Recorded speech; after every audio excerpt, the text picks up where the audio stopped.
It's actually, I have been hosting for Greater China region Tableau user groups, data fam, for almost 2 years. So for more than 2 years, actually. So I do it monthly. And thank you very much, CJ, to join us as today's guest. So good afternoon, everyone. And thank you very much for attending the Data Society in Chinese is 故事会, the 31st episode. So today we are pleased to invite CJ. He has been using Tableau for more than 2.5 years, I would say. And he has been heading many different names like Tableau public users, then Tableau community leaders, Tableau ambassadors. This year you have been selected as visionary and also the 2020 RMV's finalist. So today he will be sharing about random tips and tricks to elevate your business dashboard. And then so another thing I would like to mention is he's also doing the enablement as the enablement director for JLL. So if any of you are Tableau public user, so you can just go to the Tableau public JLL, and the JLL there are so many good enablement dashboarding, especially a very famous one is the dashboard, the template, organization template for JLL. So feel free to go to the Tableau public and check it out. So and then this is CJ. So CJ has been although been using Tableau just for 2.5 years, but he has his amazing blog, or I would say website. Under the tutorial, there are many good articles you can just browse and then improve your skill set of the Tableau skill set. And so KG, just feel free to correct me if everything I have introduced wrongly. And thank you very much for accepting my invite and then helping the Greater China data firms to share your best practices. Amazing. Thank you. So I will just, sorry? Very warm welcome there. That was really nice. Thank you. Okay, so I will just pass the presentation mode to you, and I can't wait for your sharing. I will do my best to speak English properly today. Oh, yeah, fab job. All right. Thank you, KG. CJ. Yeah.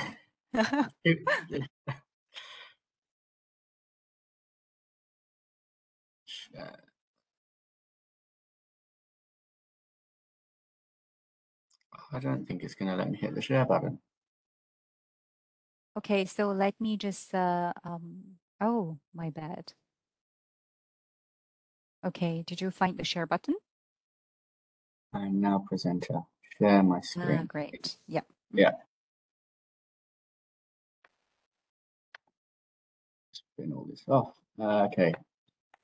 Just a little bit of readjustments. I'll put you on the other screen. Cool.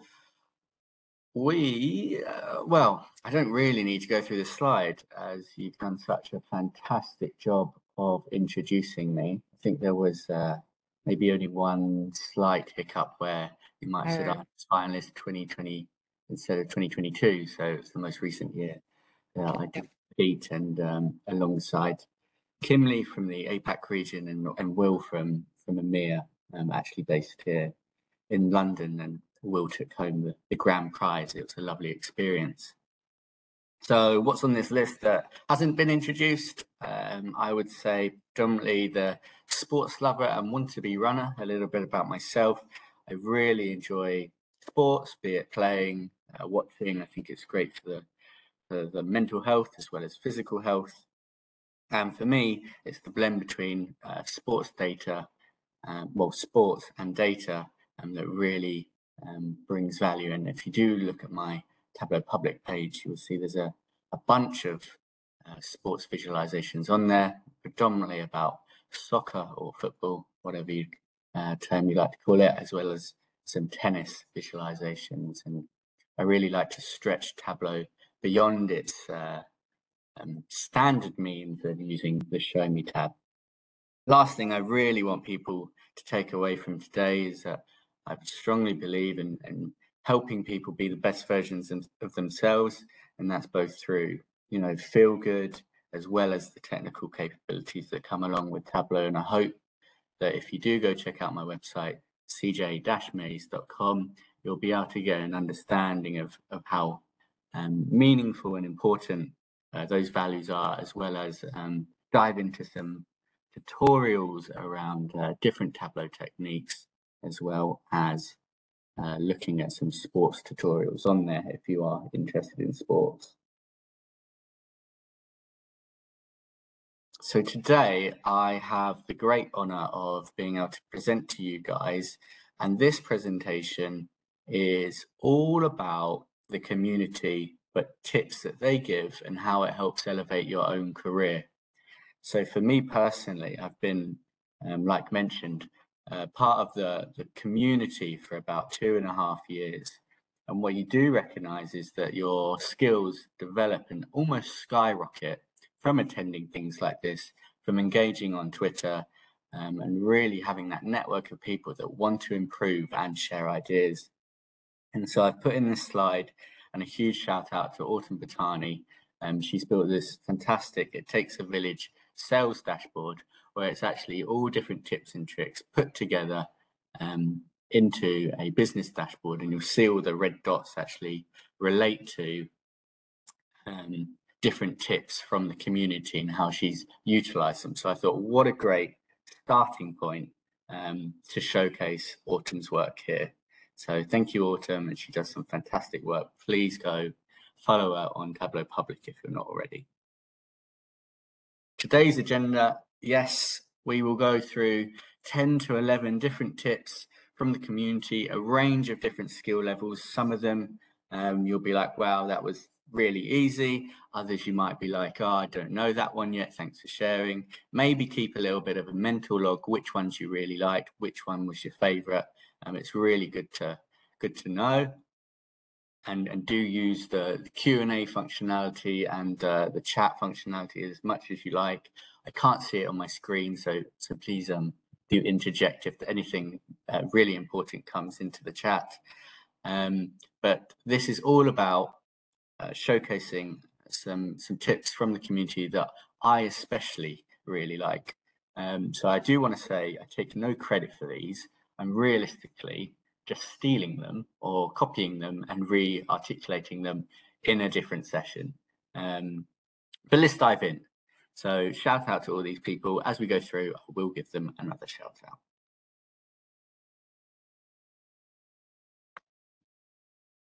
Cool. Tip 1 comes from Brittany, who actually joined us at JLL not long ago. And it's all to do with containers. And I think we all know how fiddly containers can be. I especially end up getting caught up in them. And I don't particularly like using the tiled, but it is necessary for business dashboards. If you see my public work, it's much more of a floating element. But this is how we like to think and structure our dashboard. First thing you'll notice is that I have this text box here and this text box here. And I've actually relabeled these for the sake of this tutorial to ignore, because we don't actually need to look at them. But how do we do that?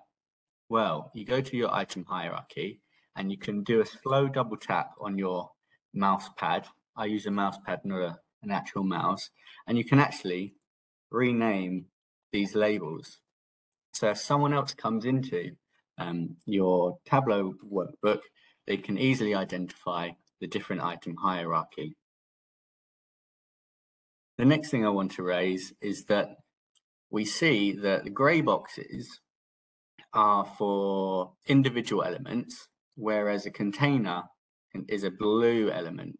So when we're adjusting things within the pane, have you ever had it where you try to drag something down to create a little bit extra space, but it's not moving? And that tends to be in examples where you're trying to pull down a chart, but you actually need to adjust the container size. One thing that Brittany raises as the tip is if you double click at the top of the element, it will go to the next container up, and you'll see how if I'm on the yellow box and double click, it goes to the container that's above it, this vertical container with the yellow and the green. And again, you can continue clicking and it will go to the container above it. Many of you will probably be aware of this one. This is a bit of a warm-up tip, but also what we can do is where we have a double container where we've accidentally put it in. So you'll see if I double click this one, it just goes to the same box. And that's because we've accidentally put in two horizontal containers in our item hierarchy. So what we can do is right click and remove container. And then you can start to reorganize what that container looks like.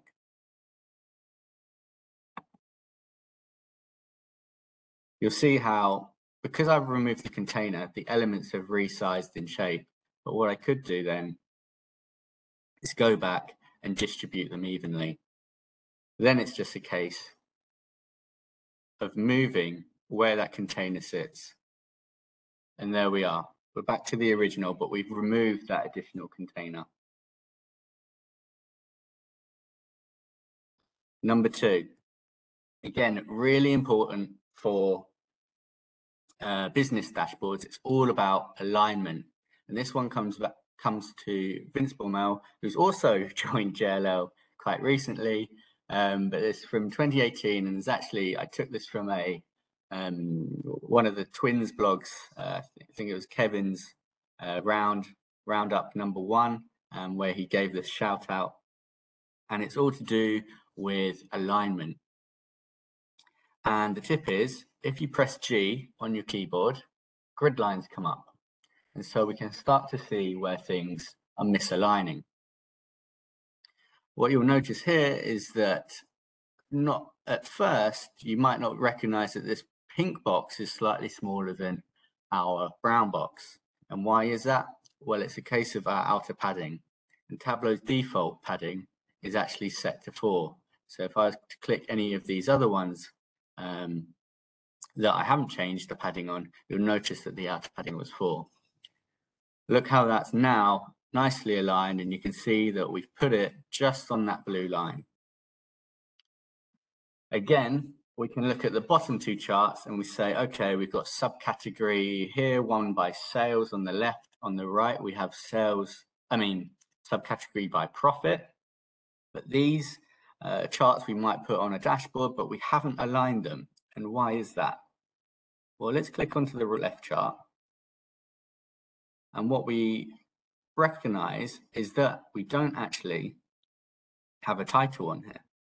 So first things first is we add a title. And you might think, well, they align a little bit better, and our axes are slightly aligned, and so is the sales and profit. And if I had the G button turned off, you might not be aware that they're actually still slightly misaligned. And again, how do we know that? Well, we can look at our padding, and we have 10 on the outer, 6 on the inner. Okay, so default padding is 4. Let's change this back to the default.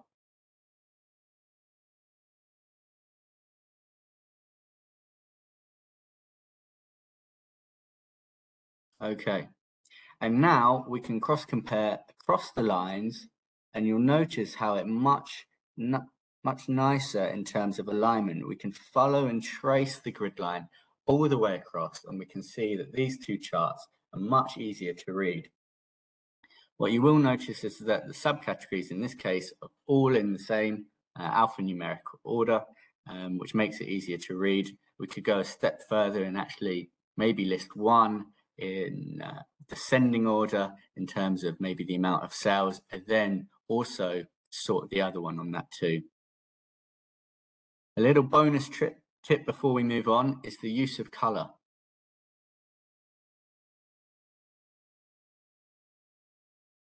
So I have a profit calculation here.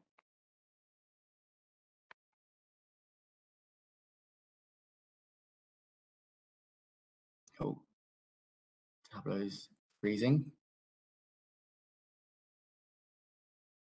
Hopefully you can read this. This is saying when our profit is greater or equal to 0, then purple.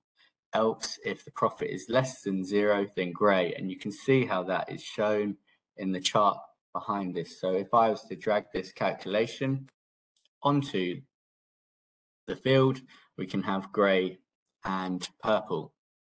But what's a way of doing this without actually having to create a color calculation that splits it out?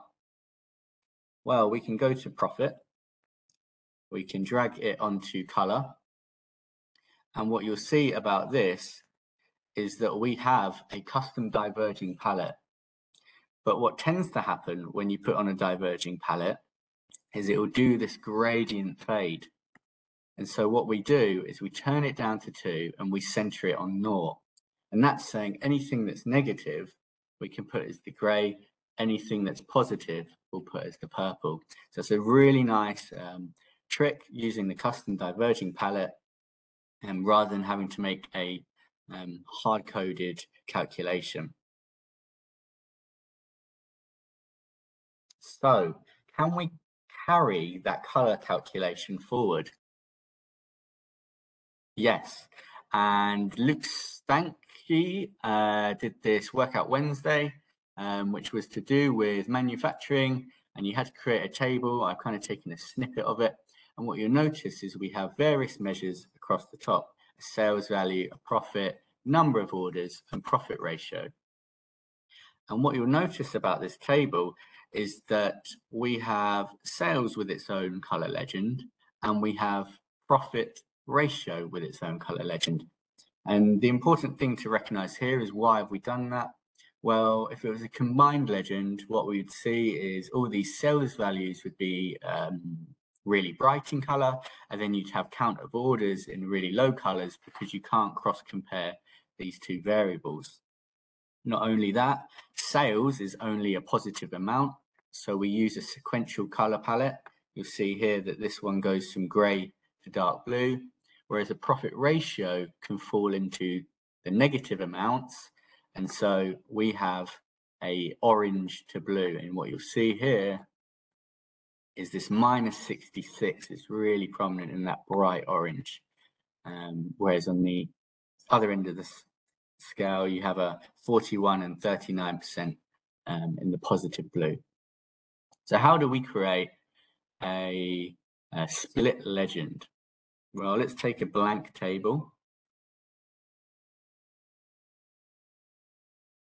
And the first thing we will want to do is turn our marks card to a square. And it looks a bit odd to start with, but we can adjust the size. And what we can do is add measure values onto color. And this is what I'm talking about. So this is the problem we have. We have everything, all the variables on the same scale. So you'll see we have that 309,000, but it's comparing it across these other measures that we don't actually want to see. So what we can do is click on measure values and use separate legends, and it's split it out. And so each of these legends appear here. One nice trick, if you don't want every single column colored, what you can do is come into edit colors, and we can do a white to white diverging color palette. And what this means is that our color palette for profit and orders looks like a blank table.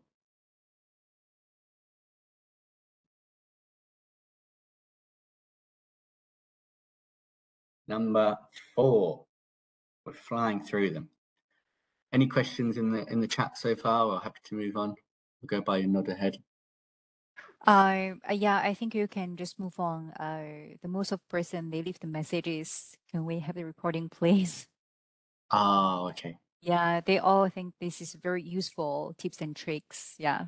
Okay, fantastic. Number 4, marks labels. So this one comes from Kevin.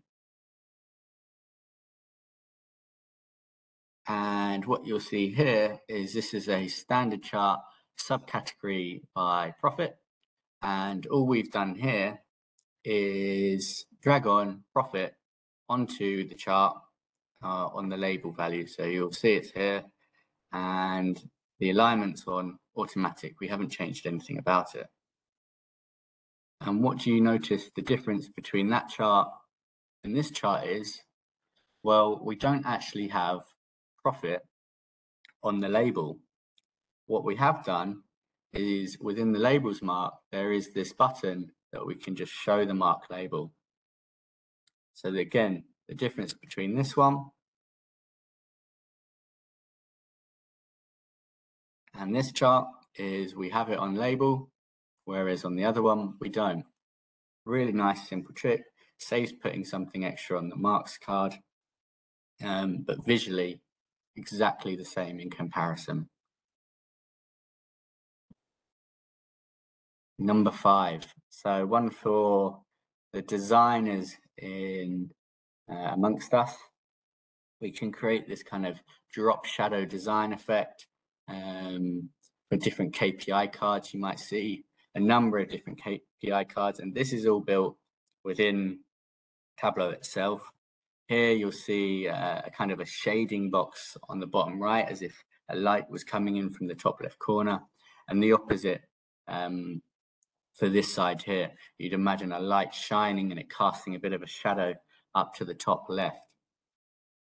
This comes from John Whitmer, who put it on Twitter probably quite a while back, but it's one of my favorite little tips and tricks. So let's give this a go. Let's try and create this with maybe the light gray, and then let's put that border effect on it as well. So first things first is we have an empty container. It's really important to have, and we have a sheet. What I'm going to do is hover over the container and hold the shift key, and it will drop it into that container for me. Next thing I want to do, just a little bit of formatting. Let's tidy this up. Then I want to double click. So we had that container trick from earlier, and let's put the blue container in the background as a color. So let's pick that light gray. And you can almost see where this is going. Look, we have this gray effect, but it's gone around the whole thing. And why is that? Well, we know that our sheet in the front has an outer padding default on 4. So let's increase that a little bit. Let's put it as 6. You can see how that gray is increasing. And then what we should do is let's get rid of the top and let's get rid of the left. And we have that gray edge. So it's almost like that light shining down on it. One final thing we can do, and you'll see I've double clicked for the full container there. We can add that light border in that gray color we've just used.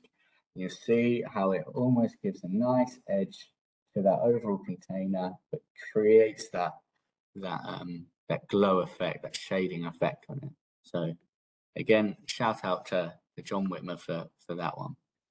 The last thing I want to do is what you can see, the difference between this sheet and this sheet is that this one's a little bit full on the edges, whereas this one has this nice white padding. So what I'd do is I'd go into the sheet, and what you'd want to do is add in padding here. But if I add in padding, it changes what's behind it, you see. So I have to make sure on the front sheet, the color is white, just to make sure that it doesn't increase the edges on the side. If I carry on increasing this inner padding, let's put it to 10, we have a little bit more spacing around the different edges.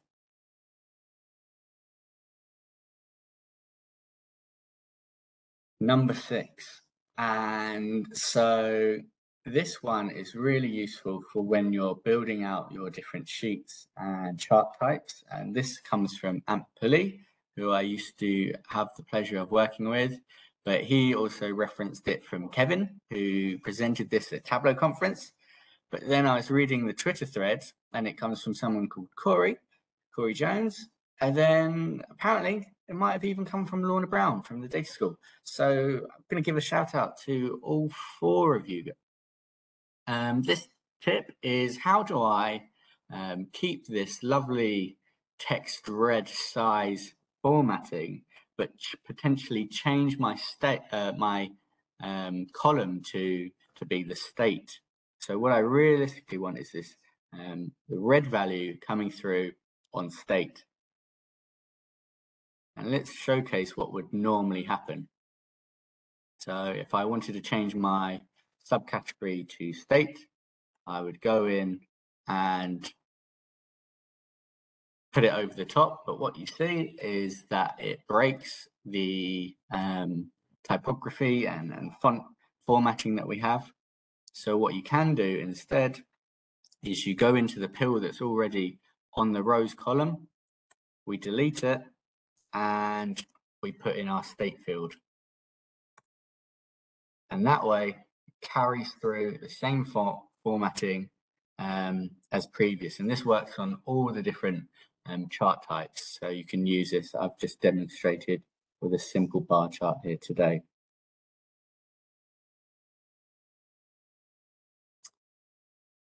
Number 7, and this one is a little bit more of a stretch, but there's 3 parts to this one.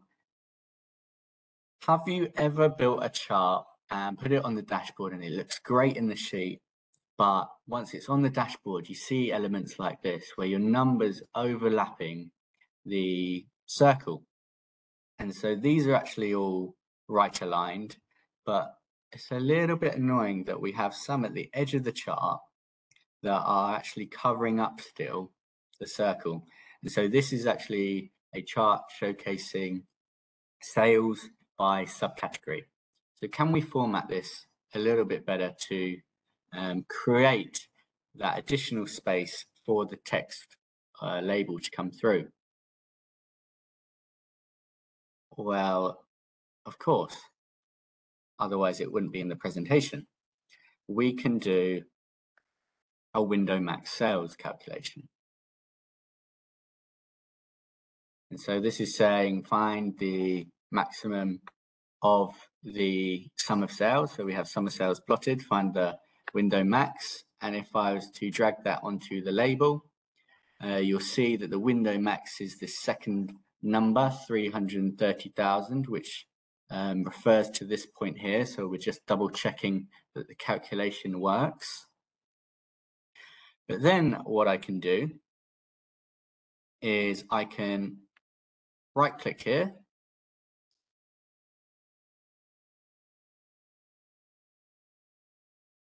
Oh, no, sorry. What I will do is add it onto detail and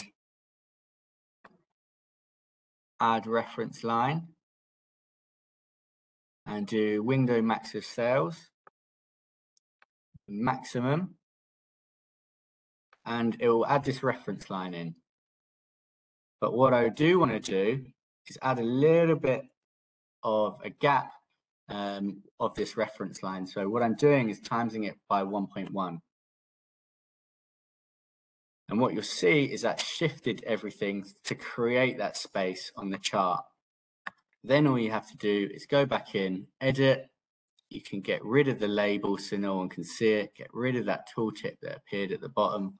And of course, let's remove the formatting line. Perfect. And now we have the same chart with the spacing that we needed.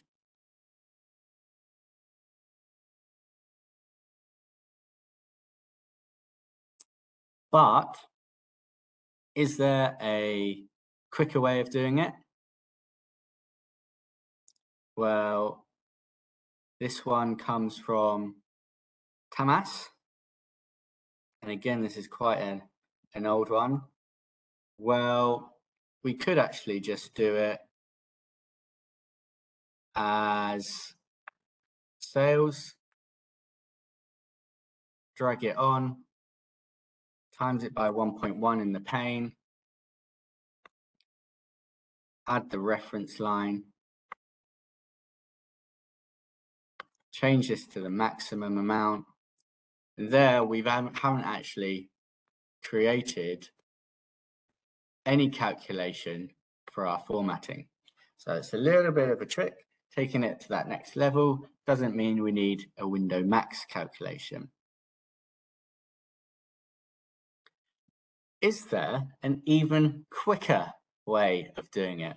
Well, I haven't updated this, but actually Rodi came back within the thread. I've accidentally put the wrong name, and said, yes, there is.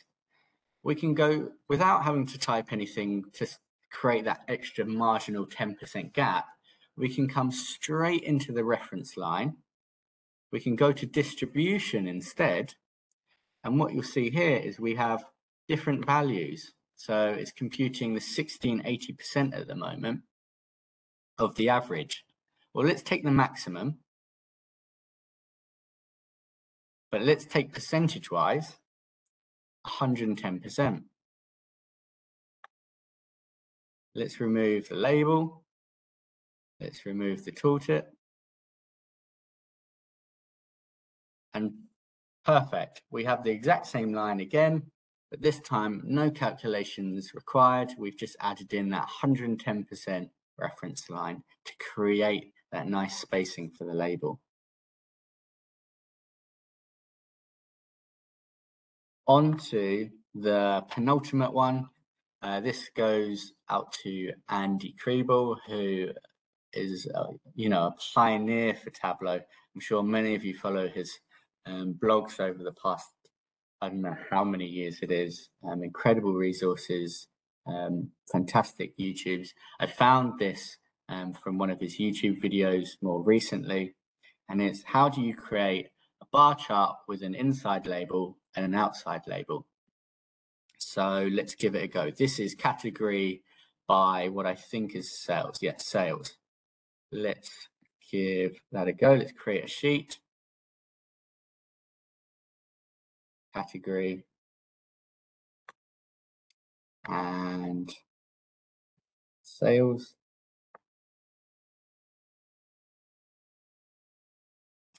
Let's make it the full view for us. Just dial this down a little bit. Okay, so logically speaking, we want to have the category on the inside and the sales on the outside. So what I'll do is I drag label of sales, and perfect, we have the outside. But how do I create that category label on the inside? Well, if I was to just drag category onto label, it would place it with the other labels. So Andy would say, okay, if we want it at that naught mark, let's put in either an average of 0 or a sum of 0. It doesn't necessarily matter in this case. And we'll dual axis them, and it breaks things a little bit. We also want to synchronize that. So what's this doing? Actually, let's do, that's fine. Let's change these to bars. And what you'll see, let's turn that horrible orange off to a gray.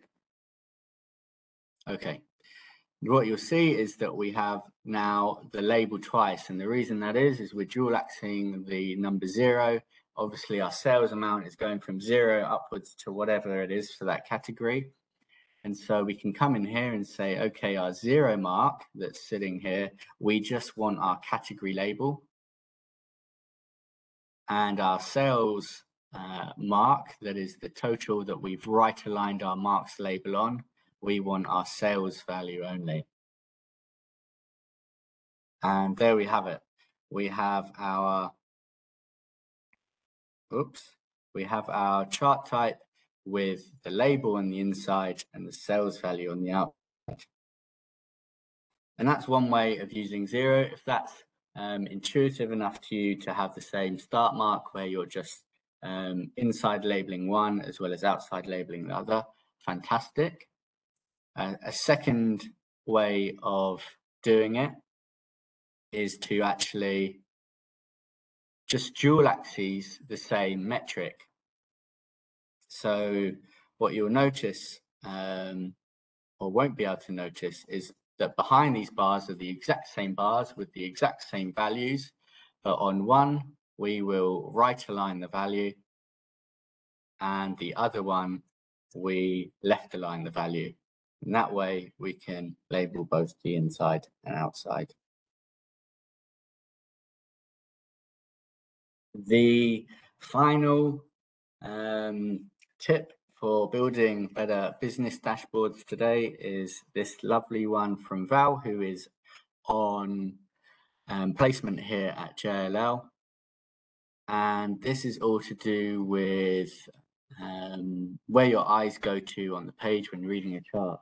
So what you'll notice about this chart here on the left is we have current sales versus previous year sales. Previous year indicated by this Gantt bar overlay. This is a dual axis of a Gantt and a bar. So the current year sales in grey and the previous year sales in blue. And obviously where current year sales are higher than previous year sales, I mean it's a prosperous year for the sample superstore data set. But when it comes down to these bottom few subcategories, it's quite hard to distinguish where the green line sits in respect to the grey line. For example, labels, we can see the grey line is just above the green line, whereas fasteners, it's such a small amount comparative to the others that the two lines vaguely sit on top of one another. And so what's one way we can actually edit this chart to make sure that people understand where there is a decrease in sales? And well, let's take a look at this right-hand chart that's pre-made. Well, we bring into the visual this little red flag, and it's almost like a warning, or take a look at me, this is really prominent. And so we're saying this is the decrease in sales that I've color coded in the title bar here. And so we're saying machines is underperforming, as well as envelopes and fasteners. So how can we go about creating something like that? Well, I've already made the calculation. I'm going to reduction calc. Not that one, sorry, this one.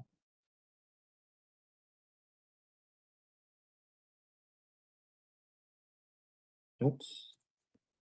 So hopefully that's readable on screen. And we're saying if our previous year sales is greater than our current year sales, i.e. the green mark is further along than the grey bar, then it is a reduction. And you'll see that this is a string field. Else, leave it as an empty string. Obviously, you can type words in here. It's not necessary for this. And I would go to apply and OK, and I would drag that into my rows tab.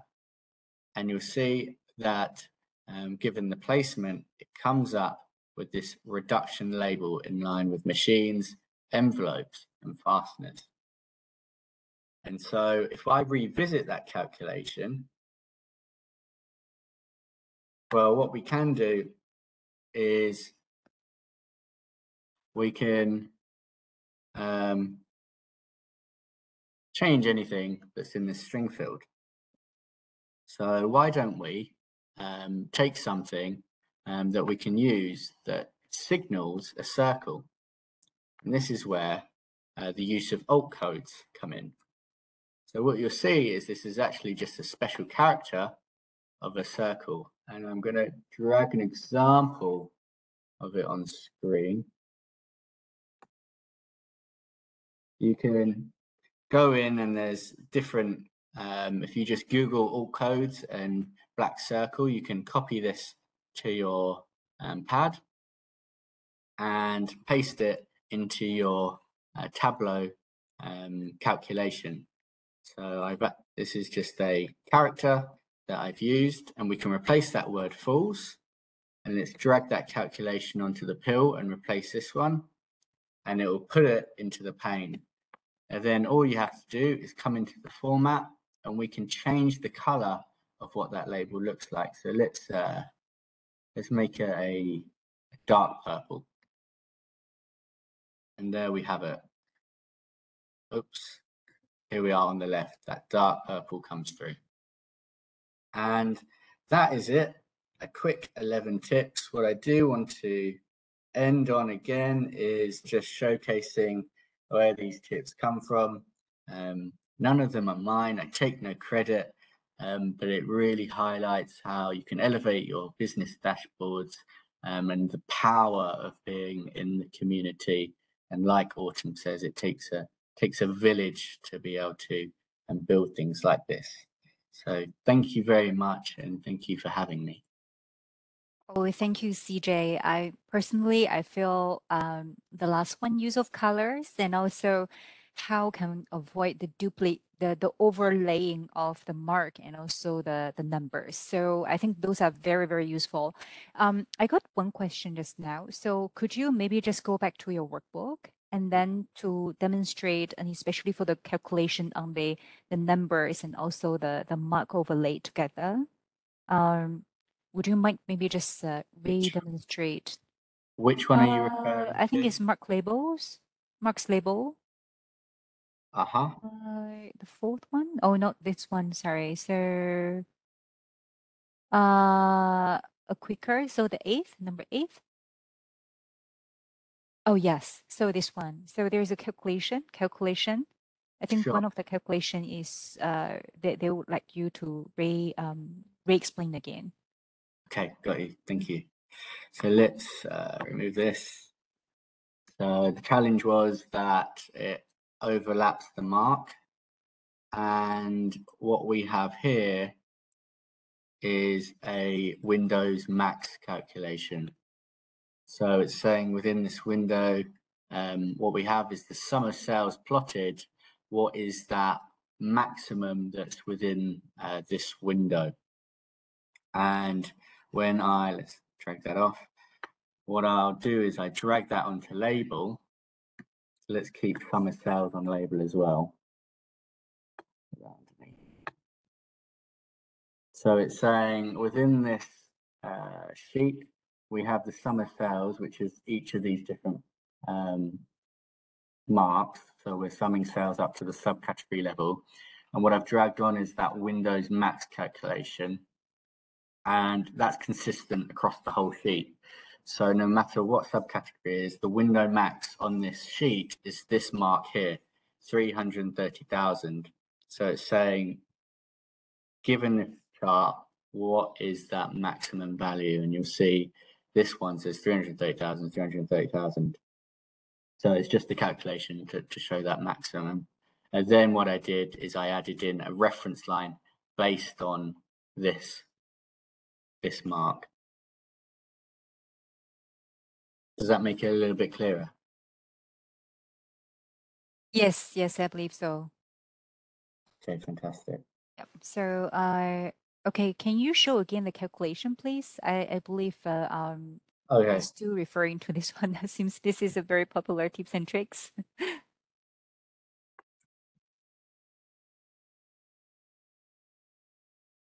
Yep. Thanks. Yeah. No worries. Yeah. All right. Any questions? So, well, maybe you are typing in your questions in the chat or Q&A. I actually have a question for you, CJ. So, for when you do the enablement, would you mind maybe just give us some kind of suggestions, or what are the pitfalls we can avoid when some of the customers in today's presentation, the audience, they want to create a data-driven organization. So in terms of sorry, so let me rephrase. So when they want to create a data-driven organization, so what they should avoid and what they should do for the enablement. Interesting question. And I could take that question down a lot of different paths. I would say in my enablement role, what's really important to me is uplifting others, helping them improve in their technical skill set. But as a business, what's really important is obviously getting out useful dashboards that are meaningful and show, useful analytics for whatever industry you may work in. And so where does the blend of those two things come in. And what I think we do here really well at JLL is we allow time for all of our analysts, all of our developers to improve their skill sets. So we'll do things with a gamified learning plan. We'll sit down weekly and we'll do stuff that's very like community-esque based. So we'll sit down and do workout Wednesday challenges together. We'll do internal presentations. We'll get people from different companies to come along all across the world. They'll present to all of our different analysts. We really focus on that community aspect. And I think a lot of people do it as a secondary factor, but we recognize that if you invest in the people and you invest in their skills, naturally that translates to better work. So for me to turn around and say, let's sit down once a week and do a challenge together for an hour, for example, a bare minimum, is that really too much to ask of a company? I would say no. If you can then translate some of those skills, share them out across the company, so you're building, you know, everyone's skill set in one session, I think that's a really valuable use of time. And so I think that's probably one of the pitfalls of a lot of companies. They see that development piece as something you do in your spare time outside of work, but actually we've found a means to bring that value internal. We show the return on investment as a business for it, and it means we attract great people that want to join the company, and I think that's amplified through the number of Tableau visionaries we have and Tableau ambassadors. I think it's sitting at about 4 and 15 respectively. Within JLL? With just our company at JLL. Okay. I think that pays testament to what we're trying to build and the talent that is growing here. That's really amazing to hear. Yeah, for each gamification, so how many participants will be? Pardon? How many participants will be for each gamification? I mean, Workout Wednesday, weekly. Oh, okay. So there's the better third of me in the different regions. I cover off the EMEA region, but Margarita and Laura are my counterparts across the pond, as it were.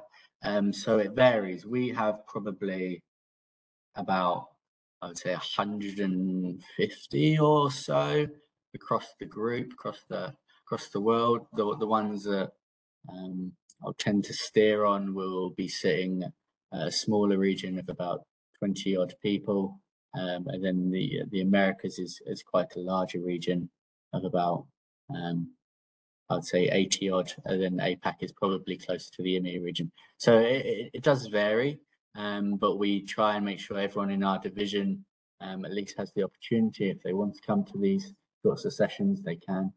And by all means, we try and get that process of not just learning and attending the sessions, but feeding it back around and saying, let me present at those sessions. So then you have that full cycle of people not just almost absorbing information, but re-articulating and learning through showcasing to others.